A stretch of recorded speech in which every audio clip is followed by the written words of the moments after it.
Oh, wait. Oh, hey, baby. What's up, baby? Hey, man, listen. I brought some help for you today. I went and found us some help. I got us somebody that's going to help us get through all these changes. Listen, hold on. Let me see. Turn it down. Somebody is going to help us get through these challenges and changes of mental health, help us deal with some of this grief, help us understand our own thoughts, give us some tools for coping with our issues and challenges. Listen, man, listen. I went and found somebody who gonna help us get through it. Ladies and gentlemen, I'm sorry. Sometimes I get so excited, and I'm so excited about the help that we got. I ain't even tell my people. What's up, baby? It's your boy Big Nate. Hey, this NATELOGIC, baby, the real underground radio station. What's happening? Oh, man. Y'all just don't know the level of excitement. Hey, man, you know when you finally find something, you've been looking for something, you be, oh, there it go. That's how I feel right now. Oh, there it go. Oh, there it go. I was looking for somebody to help me with some of these demons I've been dancing with and dealing with. But I'm so excited to bring to you all on the NATELOGIC show, Miss LaTonia Tweedy. Like Tweety Bird. Listen, man, Miss LaTonia Tweedy is a specialist in fixing some of us.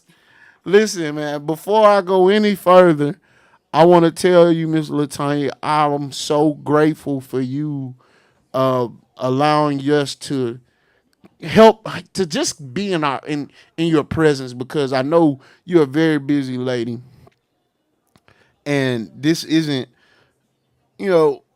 something that people like to deal with. They like to deal with their issues in the closet.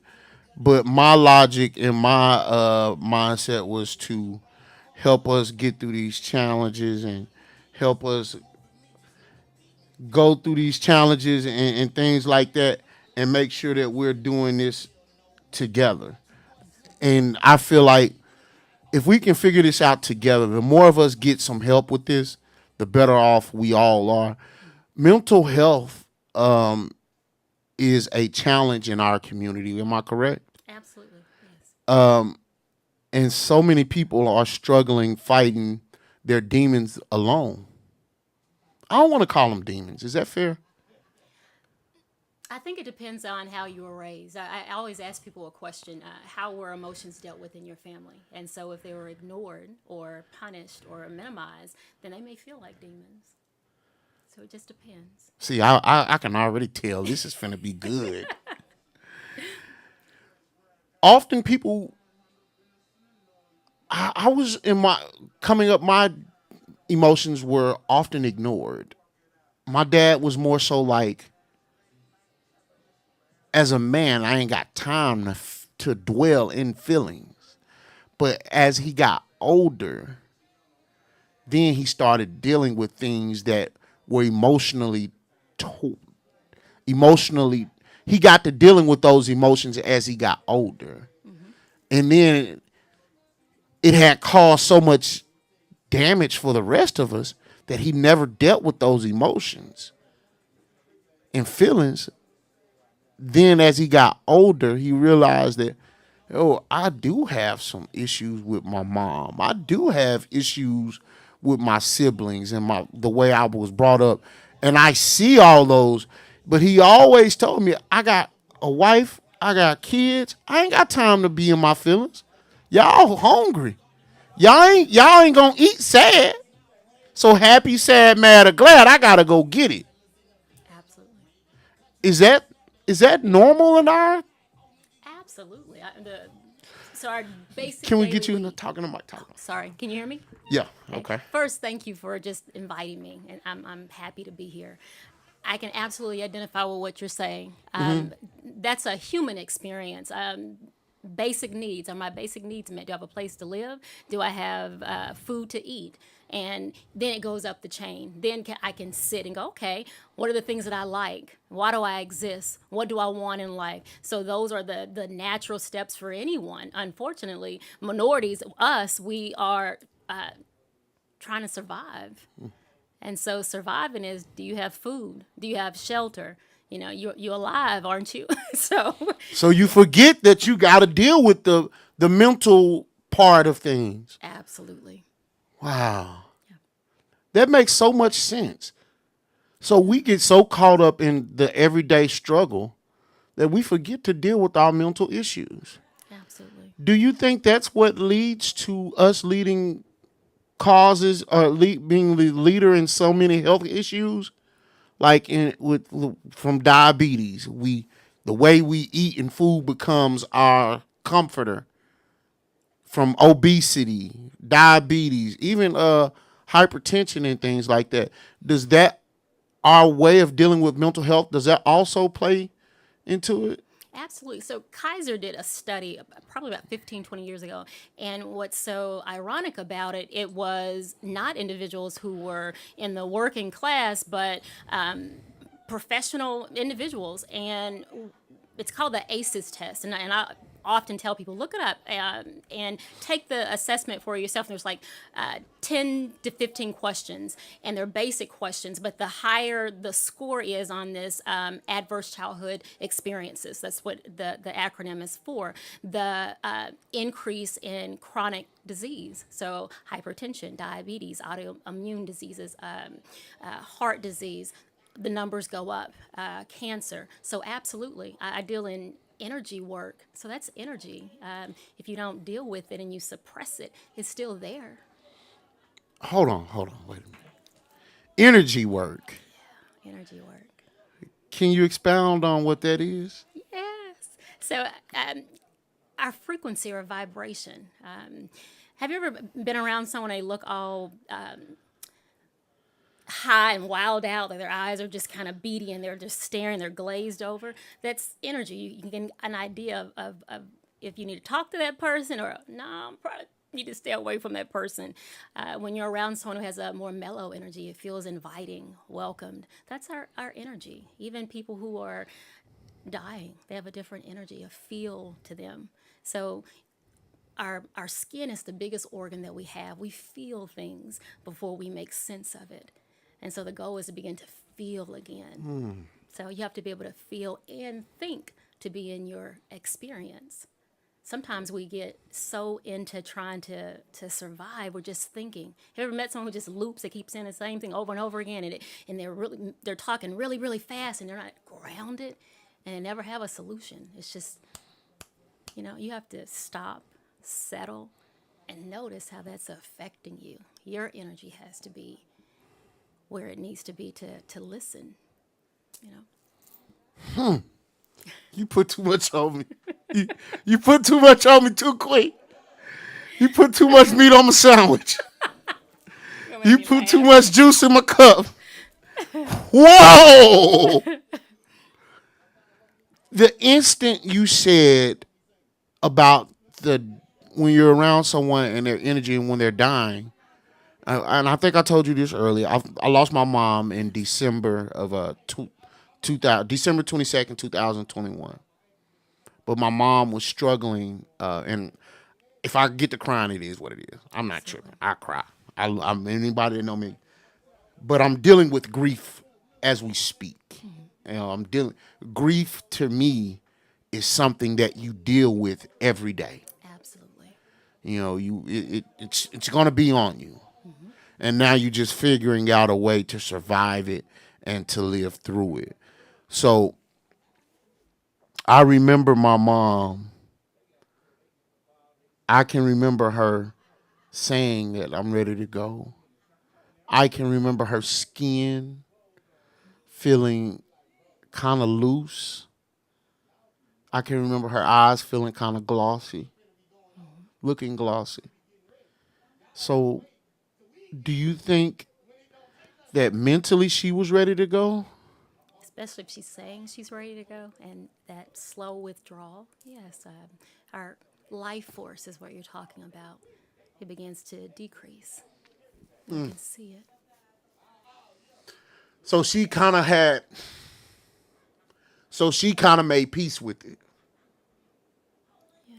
I can see. I can see that because she was hurting. Yeah. So is that what happens when you get to the point where you're just giving up?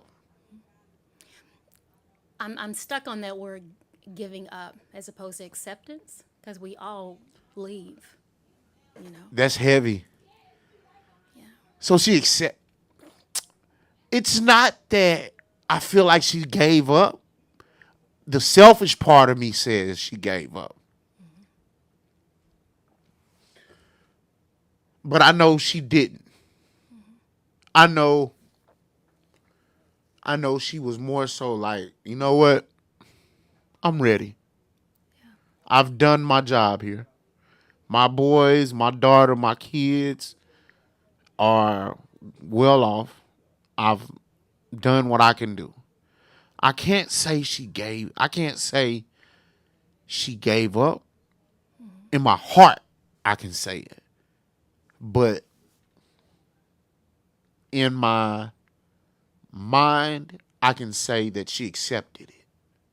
Yeah. She accepted it. Am I right? I mean, I don't know.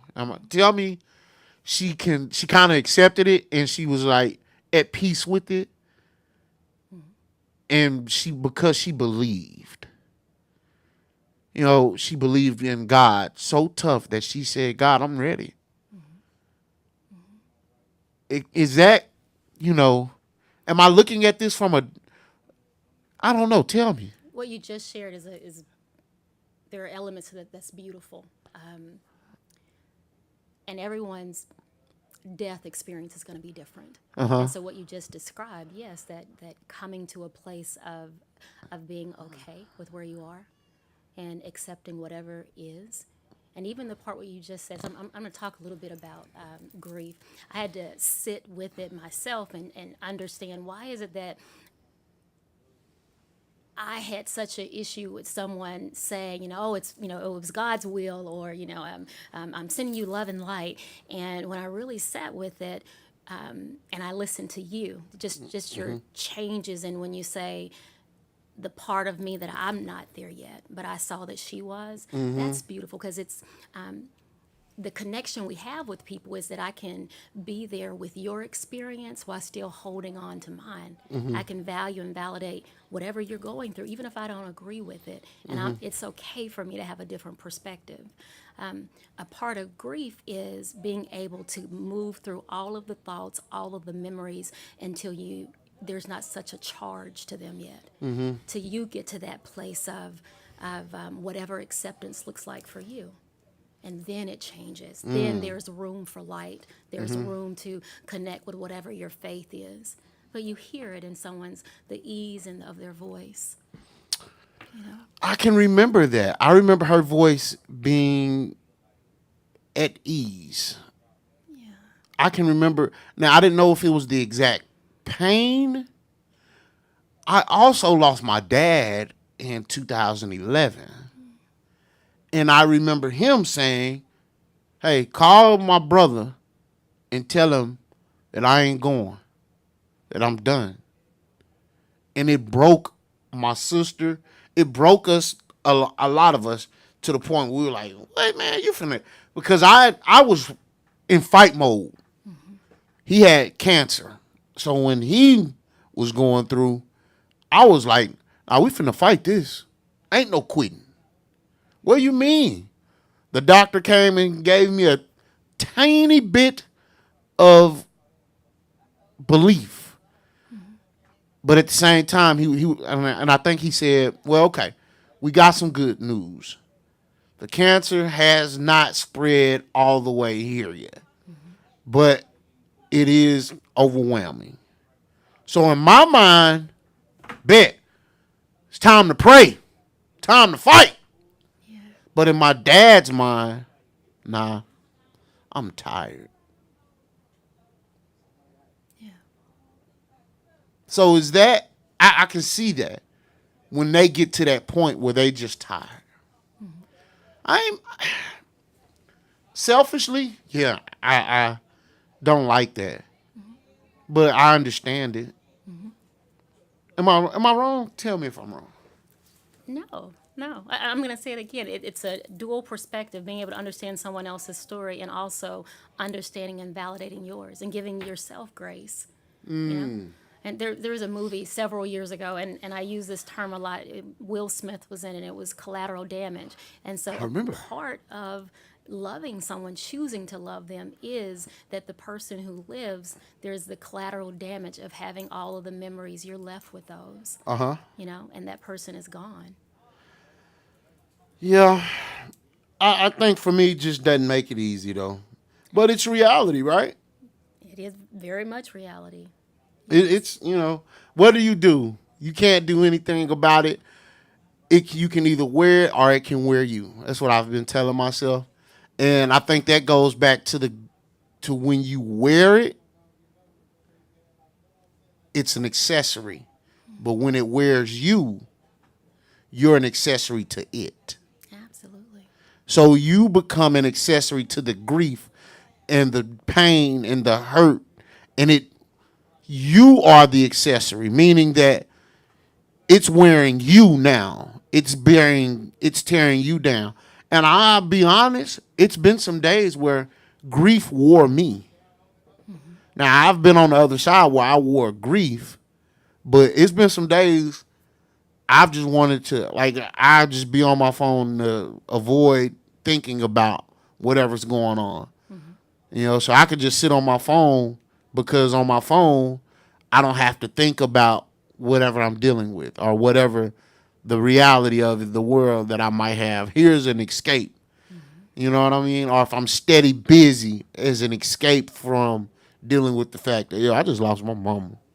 Absolutely. And I know we just became Facebook friends, but anybody will tell you that me and my mama was super, super close. Like, that was my one of my best friend, I'll say it. Yes. And so, and I shared a lot of videos and pictures of my mom. And I say, man, and my phone would be an escape from it Okay. Do you come back to it? all the time. Like, I can just look at pictures and videos of her. But I come back all the time. That's why I tell people now, like, man, take pictures, take videos, record your folks. Because one day, that's all you're going to have. And, I listen to her voice now because that's all I got physically of her. Yeah. But, Absolutely. I, I think I'm dealing with it a lot better. Okay. But some days it wears me. Absolutely. Absolutely. Yeah, some days it wears me. What But do you tell yourself in those days? That's what I ask people. So without therapying you, so one of the two things I ask people when they're going through grief. Number one, find someone who is a safe person.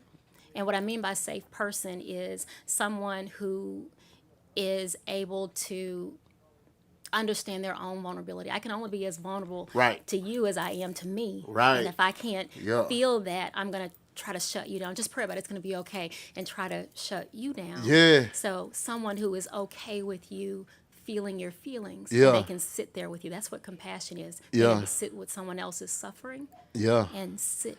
Because it do feel like you suffering. Yeah. Like, it feel like it's choking you out. Yes. And I'll be the first to tell you, it can get dark. I am ashamed, which I shouldn't be, but just because I know I'm not only one suffering with it, it can get dark. Okay.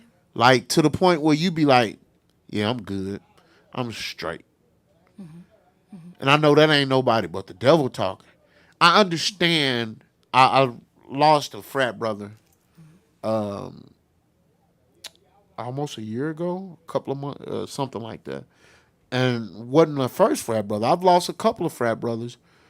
due to those dark moments. And I know a lot of other people have those dark moments and it just takes a snap. Yeah. So what do you how do we find ways to avoid those dark moments? I'm going to say this. Every therapist is different, and I deal with trauma. And this is what I've learned. Number one, when we're going through grief, especially if someone comes to see me, we talk about not blending with it. So when you lose someone, especially someone you really care about, it puts us in that vulnerable part of ourselves, that part where we don't feel like we have choice and we have no control. That's one of the components of a traumatic experience: no choice, no control. So that part of you, when you get there and there's that vulnerability, blending with it means that you forget who you are in the present day, all the other things that you have in your life. So if you dip into it and you pull yourself back, going, I'm here now, right? And in this moment, I do have a wife and I do have this and I do have this going for me. Right. If not, our body physically, we begin to shut down.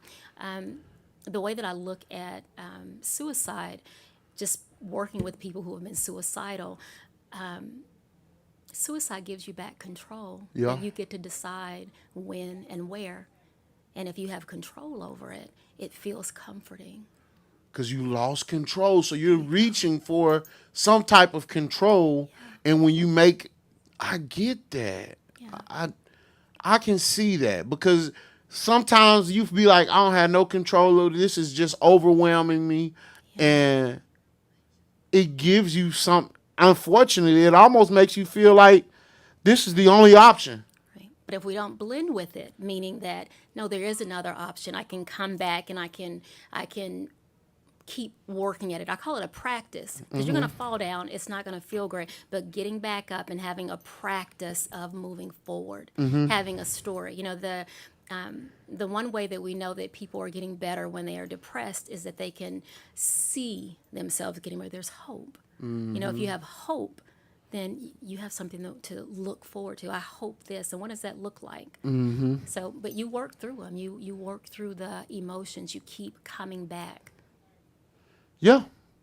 I think for me, you work through those emotions and you keep coming back. But the other side to that is sometimes those feelings keep coming back too.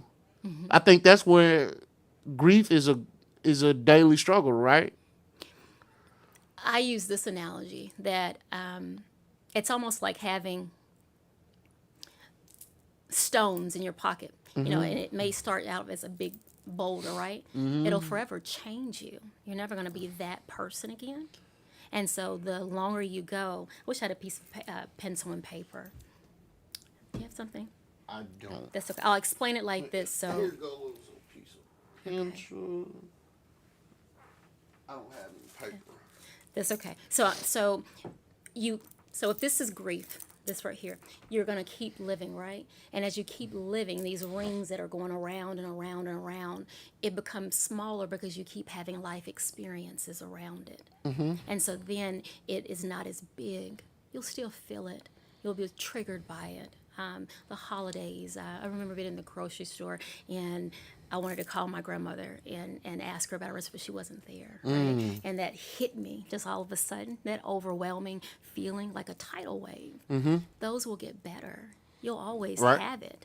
I often recommend having conversations with whoever it is you lost. Have conversations because it begins to release some of that energy that you still have. Yeah, I can see that. That gets, I can see that, and I think that's good to have those conversations. I've texted my mom's phone. It's weird. I always thought that was weird, but No, I don't. I don't at all. I did. Like, I don't know why I'm testing this phone. I still send her video chats. Yeah. Maybe one day she'll respond. Yeah. I doubt it, but I think that those are for me some type of coping mechanisms. I guess it's just something to let me know hey, I'm still reaching out to you, and I know that somewhere, somehow, you're feeling this, because I can still feel her presence in my spirit. I feel her presence, but I can't, just because I can't grab hold to her and see her physically, I can feel her presence in me. Absolutely. I think it's such I think she's instilled that in me, you Absolutely. know? And I used to, even at night, if I'm at home and it's dark in the house or whatnot, and it feels like she's peeking around the corner at me. And I used to, even with my dad, I used to, get scared. And now I just say, hey, mama, hey, Fred, what y'all doing? Yeah. If I hear, now what she would do after my dad died, she would say, if she hears a crank in the house, she would say, Fred, what you doing? That was my dad's name. We called him by his first name. So I just think those are two. That's something always, something that no matter what, I'll always be dealing with this. I don't want. So let me ask you a question. Grief is a heavy part, and often grief is. They consider grief trauma. Am I correct? It depends. People handle grief differently, and it depends on what you were taught, what you learned, how you've dealt with it, your spiritual beliefs, your relationship with God. So all of those components are a part of it. So some people, they're able to move through it and it's okay. We also know this: if you have a history of traumatic experiences, the way that you deal with grief may be a lot harder than someone who hasn't had those. You have a better ability. And it's funny because we think that, oh, you've gone through a hard life, and you're tough. Actually, people aren't. People have gone through hard times. It's like being a house of cards. They crumble. When you've been raised in love and you had constant people in your life and people who loved you, those are the people who are much better off than those who aren't. And are they much better off because they learned how, or they've been dealing with it so much that they've just become, I don't want to sound, you've been dealing with so much traumatic experiences, now you've just become second nature to deal with it? No, that's what I'm saying. You don't deal with it better. You people think that oh, if you've gone through a lot, you're hard, right? Right. You've just disconnected from it. It's there, and it during the Vietnam War, they would call it the rubber band effect. So, if two soldiers went off, the person who went through all these hard knocks in life, they have what we call a dry rot rubber band. So when it stretches, it pops, and veterans would actually describe it as being a pop.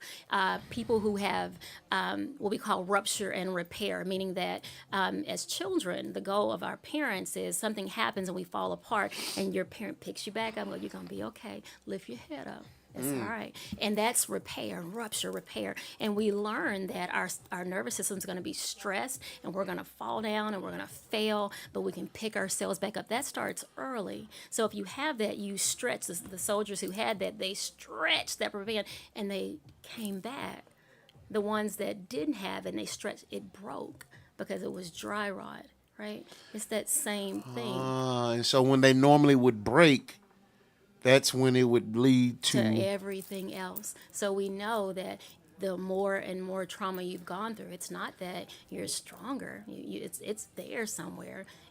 When you hear about, I remember taking a class and I started laughing. It was so inappropriate. It was a social psych class, and it was like, black people are the only ones. So the professor was this guy, and he was the only people who will, shoot up people and then go to the police station and say, yeah, I did it, and here's the gun, And so I was like, okay, so we pop, it's this pop, and here we are. I mean, we're not gonna hide it. We typically are not trying to hide it. We're not saying we didn't do it, but it is just this break in reality at some point. Can you imagine that much pressure that you have pushed your way and subverted, and you've not actually dealt with it?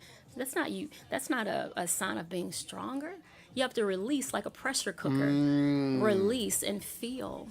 Do you think that we have a good way of releasing our trauma? And I think that's on an individual basis. Some of us do. I mean, if we had to categorize it, I think men in general probably have the least effective ways of dealing with it. Black men, very much so. Black men between the ages of 13 and 24 are the highest group of individuals who commit suicide. Do we actually talk about that? What? Whoa, whoa, whoa, whoa, So- whoa, whoa, whoa, whoa, whoa, whoa, whoa, whoa! You just dropped a bomb. Black men between the ages of, can you repeat that? 13 and 24 are more likely, have a higher risk of suicide than any other group. You know, Are you serious? absolutely. I didn't know that. Yes. And black men between the ages of 13 to 24 commit suicide more than any other group. Yes. Even white ones, Yes. white kids. Yes. I didn't know that. And now that I'm sitting here, I know a couple of young black men as of recently, like in a week or so, who committed suicide. Yeah. So think about it. When are we? When do we teach it's okay for our boys to be vulnerable and to cry? You know, be a man. Well, he's 7. He's not a man. We masculine. We make our boys men early. You know, don't let them be children. They're children. I don't know. Here's why. Okay. Our young black boys have so much to deal with. Like, it goes back to what my dad would say. Like, I have a nephew. Shout out Bravion. And we have been telling him that, hey man, you a man. You ain't got time to be a kid. It's unfortunate, it's unfair, but you a man. And we've been putting that in his head ever since he's an 18-year-old senior in high school. He's an 18-year-old freshman in college now. Works a full-time job, full-time student, playing football. So, but I've been telling him, you a man. We all have. You a man. Ever since he could walk. Hey, big man. Big dog. What's up, man? Big man, come here. So were we wrong for that? And before you answer that, I think it was an answer. We were telling him that because of some of the experiences and situations that he had to endure. Ready for the answer? I'm sorry. No.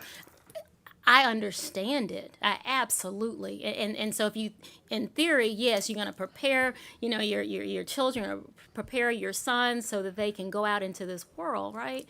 The only thing that I ask you to think about is, well, where do they learn love and how to have compassion for self and to have grace for self and to rest and to show that same type of connection to the spouse that they have and their children. Yeah, all that's fine and dandy.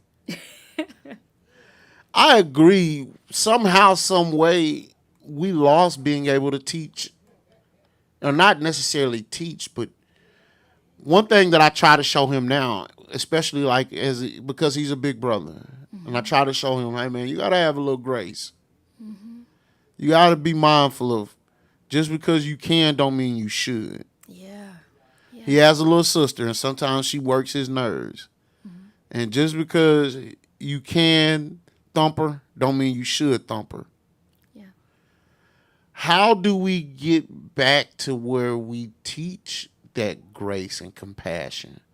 Because for a lot of young black boys, this world is so cruel. And we get so caught up in teaching them, be a man, that we forget to teach them what grace and mercy looks like and what compassion feels like. And because a lot of them don't even know what compassion feels like. Absolutely. Which all these things lead to trauma. Absolutely. What do we do, Doc? I'm going to say this. Every experience is an individual experience. And depending on depending on how you show up, will dictate what you need, what your healing should look like. And so I'm always cautious when someone uses a blanket statement for everybody because it doesn't work. If you've made it through one developmental milestone, you may have gotten that first part of what you needed for connection. So your healing or what you need looks different. So, for example, the theory that I work from is the first psychological developmental stage is connection, and connection is that I feel like I have a right to exist, that my needs are important, right?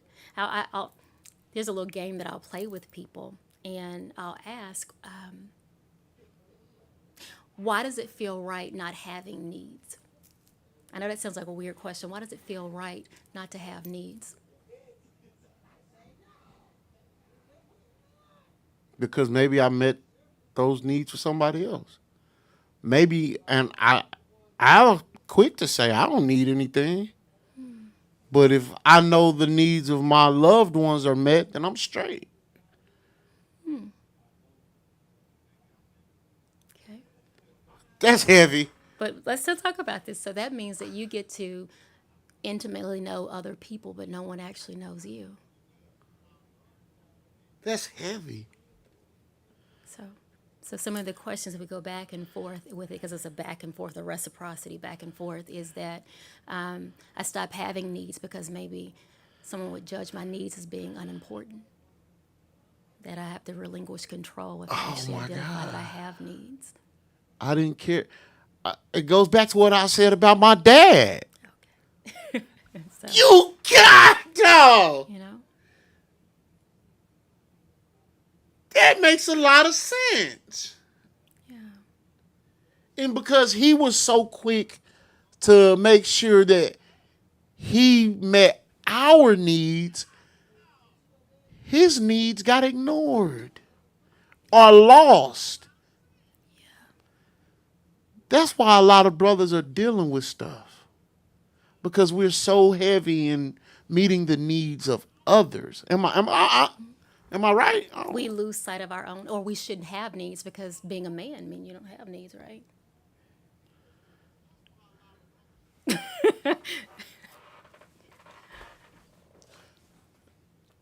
What about me? Exactly. And society got us messed up to the point where we feel like there's no what about you. Who cares? And so many brothers now are just like, there's no. That's why so many of us are lost.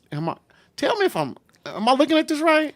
So I'm hesitant to say so many. I'm going to say that those who are lost, again, if you assess and you look, that a lot of people are so disconnected from themselves. They don't know what they need. So when you're always focused on someone else, you lose connection with you and what you need, or even how to assess what you need. Have you ever heard someone say, I don't even know what I want or who I am exactly? Because my focus has been outward for so long. I don't know what that feels like for it to be inward, or we're taught that having needs is selfish. And we're taught that having needs is selfish, and we ignore our needs. Because that's being the right kind of person, really. You know. Well, you said something about reciprocity. That's a big word. Back and forth. That's back fine. and forth, right? So even with reciprocity, right? Mm-hmm. With reciprocity, does that in turn mean that if I'm supplying your needs, then in turn you should be supplying my needs? Isn't that how a relationship should function? It gets tricky. Let me say this, because there's a difference between having a relationship that's transactional, meaning that I did that for you, and later I'm going to say, why can't you do it? Because I did this for you. That's transactional. That it's not keeping tally marks. The reciprocity or back and forth I'm talking about is I want to do it because I love you and the way that you look, and I'm not keeping score, because in the relationship I feel seen, heard, and valued, and I do the same for you. And so no one's no one's needs are prioritized over the other person. It all seems so simple, You know, but we'd rather make it hard. That's where reciprocity comes from. yeah. What did she say in the song? Now I don't know what song. Wait. Lauryn Hill. Everybody needs a little reciprocity. Yes. That's what she was talking about. Not a keeping score, not transactional. Not but okay. Where you want to. You know, So many relationships are transactional. yeah, and they don't do well. It becomes toxic when I'm always keeping score and I'm prioritizing me over you. Because I'm no longer keeping score. It's a game. Yeah. And I'm more concerned with making sure that I get what I score Yeah. as compared to I provide. Yeah, absolutely. I talk about resources in therapy. So if you have one good relationship, so think of the relationship you had with your mother, and all the things you did for her. Did you ever think, did she do that for me yet? You know, when the relationship is good, there is no reason to even go there because there's already a back and forth because she's like, hey, come on over, I got your plate ready. Oh, do, and it just comes natural. Resources are the times where you feel the most comfortable. You know, you have to go, okay, what makes that relationship feel good? We shame and blame people out of even sitting with something and saying, I feel taken advantage of. I feel this right here. You know, so sitting with your emotions and why you feel that way, you have to unpack them before you can forgive or even grow from it. Oh my God. And it was a natural instinct with me and my mom. Like, what you doing for dinner? Well, mama, I buy it if you cook it. Okay. Or, mama, I just need to make sure I got one thing I would do with my mom is, mama, look here. I'm from Pine Bluff, right? I love my city, and a lot of people love me in my city. Mama, such and such got a meal over there. They promised me, and I told them you gonna come get it. It would always be me building bridges that she could get over. Okay. Now, only because, of course, she was my bridge builder. She made a way for me. I was an investment for her, and I hope I pay off. But I see that value in that. Like, mama, if I go buy it, will you cook it? Sure. Yeah. I get it. And so, let me ask you a question. You made a mention of transactional relationships. With this being mental health, and with this also being Domestic Violence Awareness Month, am I correct? Yes. Tell me, does those transactional relationships lead more to domestic violence? I think there are a lot more pieces of the puzzle. Okay. I think that certainly that could play a factor, but I think there are a whole lot more pieces to that puzzle on both sides. Yeah. From adding in the trauma, the tell me if I'm saying this wrong, the undealt with trauma, the unhealed trauma, that hurt that you didn't deal with, that also would lead to domestic violence. Am I correct? It can, or it leads to just not healthy relationships. Unhealthy relationships. Yeah, you can have a relationship where there may not be physical violence, but you're disconnected and unhappy, and you don't grow in it. You know, you feel like you're dying. Doc, you even have a comforting voice. Like you had me crying within the first 5 minutes. Like, what is that? What is that? Is that taught? They teach y'all to. That's my voice, but what is? They teach y'all to be that way. Like when you first started talking, I knew I was finna cry. Yep, here come a tear too. But the goal is to kind of, come back down to self and feel. You know, a lot of people don't want to feel. You know, that's a lot to feel. Why? Why do we not want to feel? It's heavy. We're afraid of it. Again, everything has to be taught. You know, when you were talking about the relationship with your mom, I think we forget or we don't realize that you can teach, whether you have a boy or a girl, how to be a woman or a man in love. You can do that with love and compassion as opposed to fear and control. So when we teach that way, we learn empathy for other people. And sometimes we can't see other people's story because we're so focused on ours because we never did get our needs met. No one ever said that it's okay to feel full, you know? So it just depends on what's there. I'm always hesitant when people say, oh, you should learn to forgive or you should do this right here. We have a lot of people who never learn to know what their own needs are, and they understand themselves through other people's eyes. So if I think I'm okay only if you think I'm okay, I do need to understand what forgiveness means. I don't even know who I am. I don't even see me. I see me through you. And that's kind of a core part of codependency too. You know, that I'm going to do and do and do. And if I can, hopefully I can role model good behavior to you, and then you're going to love me. But it doesn't typically work that way.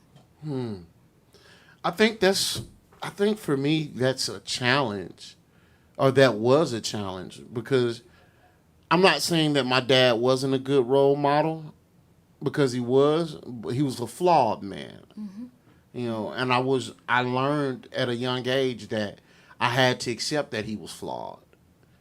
And I don't think that you could throw the baby out with the bathwater.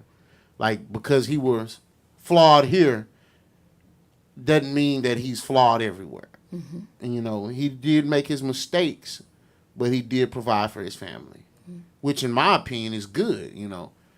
I'm going to say this. So in therapy, one of the first things I ask people to think about, or invite them to think about, is that a part of your healing will also require you to have a dual perspective, meaning that my dad or my mom did the best they could, but there are still things that I didn't get. Healing is about being able to own your story and what happened to you.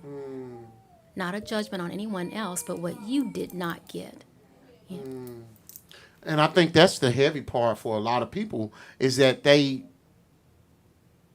only can hold on to what they didn't get and forget what they did get. How do they different? How, you know, being that healing is a dual perspective, you said healing is a dual perspective. Yes. Correct? So why is it that we often forget about the good that we did get? From a therapeutic perspective, sometimes we need to go back and cultivate or work our way through the hurt part. You know, if someone keeps saying, but you got this right here, but you got this right here, it's also whispering, I invalidate all the things that you still you're feeling and why you're hurt. So taking a step back and notice when you're saying, I didn't get this and this hurt me, and your response to me is, but I gave you this, that's not an acknowledgement of what I'm saying I missed or my pain. I dig that. So, and I want to make sure we spend some time on domestic violence. Okay. Where do we start with this? Like, is it important for us to heal before we start in a relationship? I told somebody the other day I can walk and chew gum, so I can walk, I can heal and still live. Absolutely. So how does that look in a relationship when you got this trauma in you?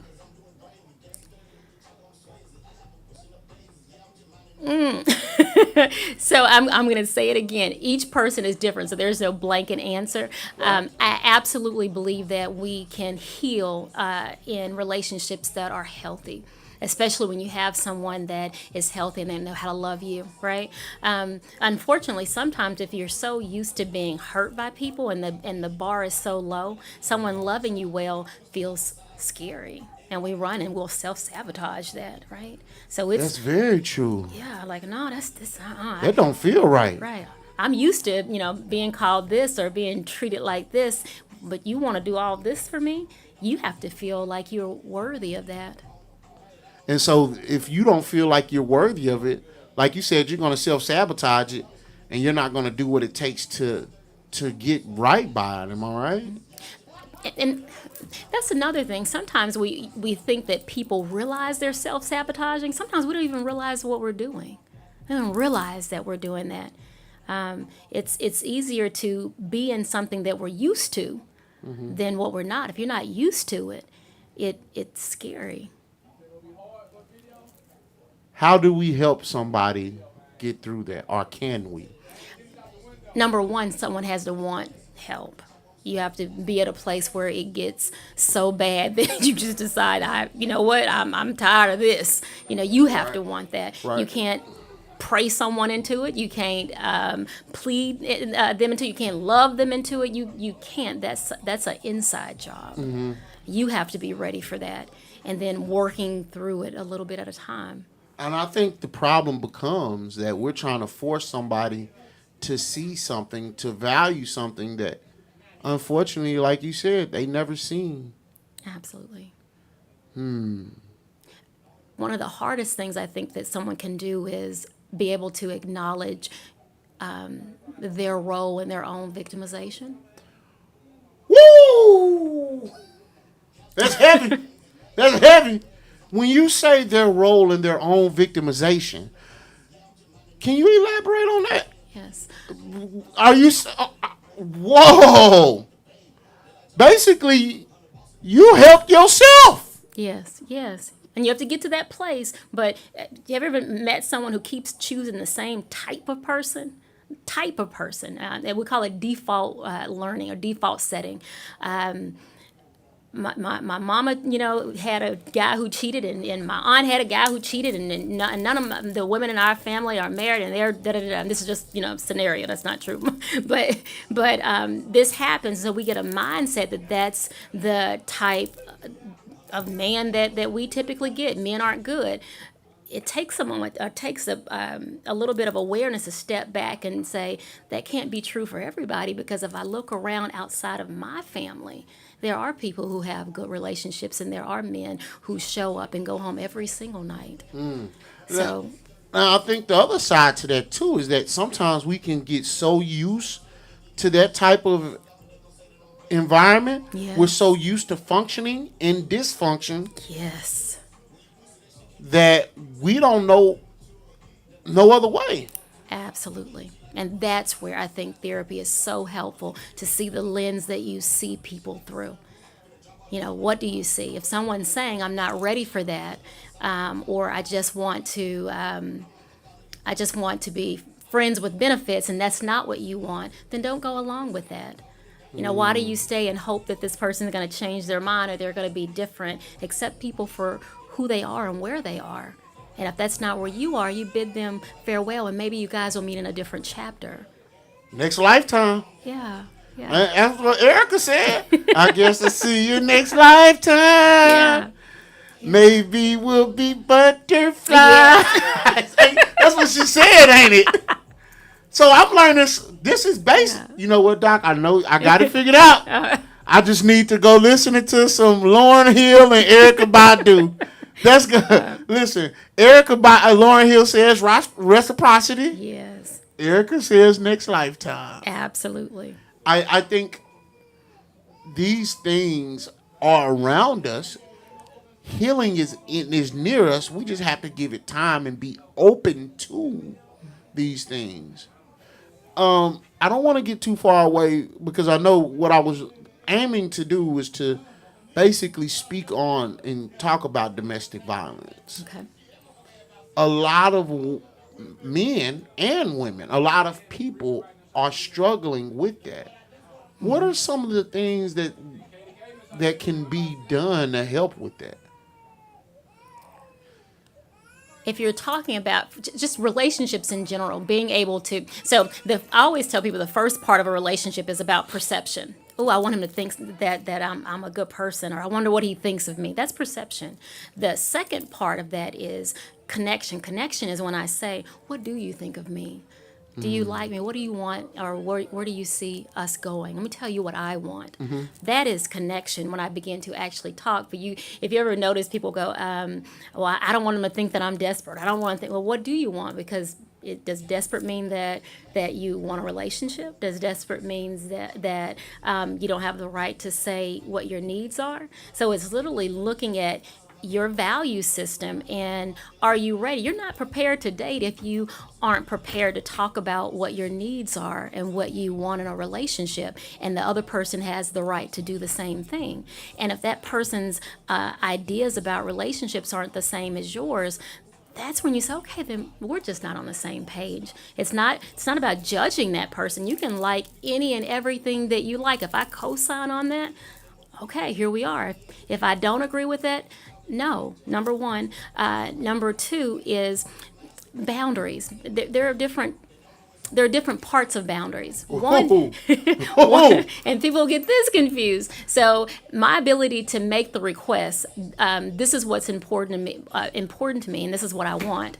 I can do that part. What I can't do is control you. It's what I'm going to do. So if I say that being in a relationship and cheating is a deal breaker for me, if you continue to do it and I don't do something different, that's on me. That for me, that's where I get off the ride. It's what I'll do, not you. So, because I can't change you, I'm not going to control you, but I do know these are my policies of how I run me.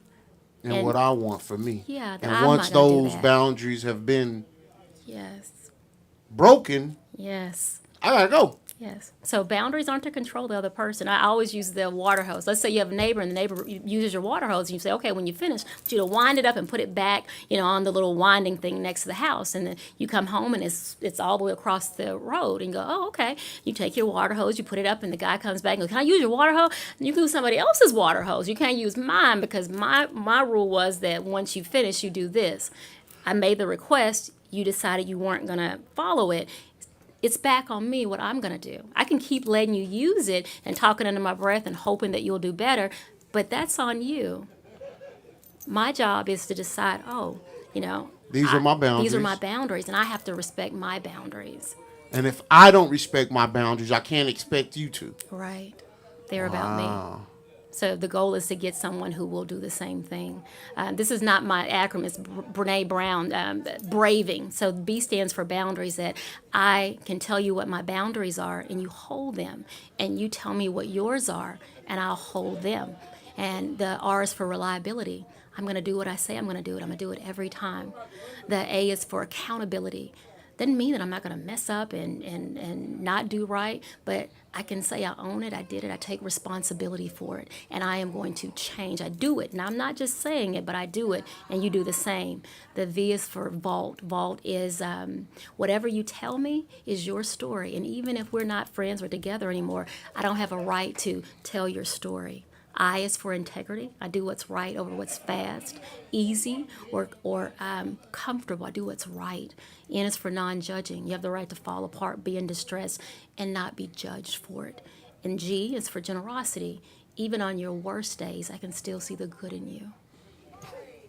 Braving. Yeah. That is amazing. So. That is, and I think that, so with domestic violence, is those some of the things that break first, those boundaries? Absolutely. So usually you have red flags. I always say, how many red flags are enough for you to leave? Are you just collecting them, or are you waiting? So, and by no means, no one has the right to put their hands on someone else. Right. But notice when your needs aren't being met or you're being disrespected, or notice and learn how to get up from the table when you don't want what's being served. Usually it's a build up. So reach out and connect with community resources. If you're someone who's witnessing it, witnessing someone else, see if you can reach out to that person. Sometimes that doesn't work either. Someone will say, mind your business, it's not yours. But talking about it, normalizing talking about behavior that's not acceptable. I think one of the reasons why a lot of women endure, a lot of people, is because it goes back to those basic not boundaries, those basic tenets of, that's how I survive. I'm here because I have a place to stay. I'm here because I have food and things of that nature. So I stay dealing with these and I give in less to my boundaries because of these things that this person provides for me. Mm-hmm. Absolutely. I absolutely understand and agree that there's a financial component to that. And it is very difficult at that time. Absolutely. That's where I say reach out, but I don't know everyone's story. Mm-hmm. And certainly it feels like you can't in certain situations. Right. But that would be my first, is to reach out. It takes women, one of the statistics was 7 times to really leave, So there are a lot of variables to consider when you're trying. So I don't minimize that struggle by no means. So. Well, I know domestic violence. We want to definitely make sure that if there is a way out, we pray that everyone finds that way out. And know that you're worthy of it. And that any time. Yes, they are worthy of it. You don't deserve to be beat on, to be manipulated, you don't deserve that. So, absolutely. We're here for you. We've been on an hour. Okay. We have it was an amazing conversation. I have cried. I knew it was gonna happen. It was in your voice.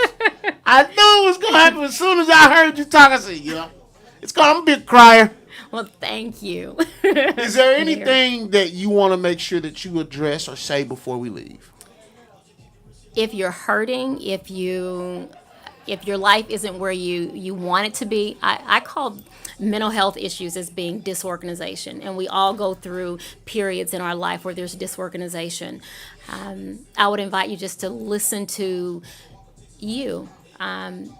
Reaching out to a mental health professional, a psychiatrist for support. You don't have to marry them. You can just date them for a little while to see what you can get from it. It's just a resource. Notice if it's something that is beneficial for you. You don't have to tell anyone. There's HIPAA, so it's not like they can tell anybody about you or what you're doing. You don't have to say anything. That can be just for you.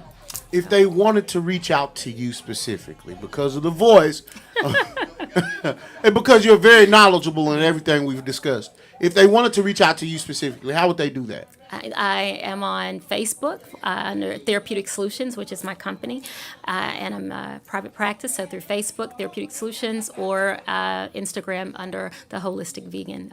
Again, I do more holistic work, so... And again, holistic is looking at, I believe mental health is what you eat, what you see, what you associate with. It's everything. So it's dealing with everything on that level, each system. So the Little Debbie cake ain't helping me, huh? But it may be a comfort. And those are times you have to give yourself grace. Little Debbie cake will save my life. Don't you, Bobby, though? That Little Debbie cake is the grace that you need to... Yeah. Don't be ignoring me now. Yeah, don't be ignoring me now. The Little Debbie cake is the grace that I need. Little Debbie me. Man, go give me a Little Debbie cake right now. I need a little grace. No? Oh, yeah. Boy, I tell you. Listen, man, this is your boy Big Nate. This is the Real Underground Radio Station. This is Miss LaTonia Tweedy. Can I just say... I feel like since we've had our intimate moments of me crying, I can call you Tweedy. You can call me Tweedy. Tweedy! Yes. I'm calling you. Your mama didn't call you Tweedy. I'm calling you Tweedy. Tweedy. It'll work. I just tweeted it. This your boy Big Nate. This the Real Underground Radio Station. Wait a minute before y'all go now. Hold on. I got my dog Bobby Lowe in here tonight. We got the 870 show coming up. We just had homecoming at UAPB last week. We got to talk about some stuff. We got to talk about homecoming last week. So make sure that y'all tune in to the 870 show. This your boy Big Nate. This the Real Underground Radio Station. This NATELOGIC